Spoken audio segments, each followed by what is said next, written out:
আরেক বোন প্রশ্ন করেছেন, রাগের অবস্থায় যদি তালাক দেওয়া হয় তা কার্যকর হবে কিনা। হ্যাঁ, তালাকটা আইয়ুব খানের পারিবারিক ল যেটা করেছেন, কি জানি নাম ওইটার, মুসলিম পারিবারিক আইন।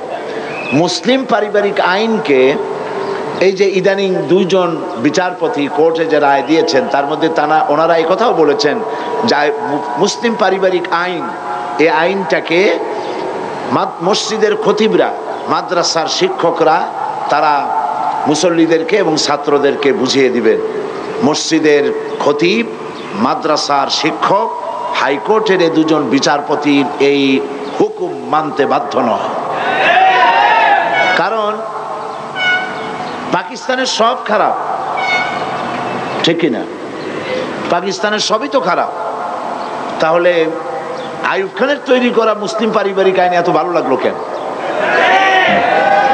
এইটা ভালো লাগার কারণ হচ্ছে যেহেতু মুসলিম পারিবারিক আইন আইয়ুব খান যেটা তৈরি করেছিলেন সেটা ইসলাম বিরোধী, সেই জন্য ভালো লাগছে। এবং এইটার বিরোধিতা করেছিল তৎকালীন সমস্ত আলেম ওলামা, পীর বুজুর্গ এক হয়ে এটার বিরোধিতা করেছেন।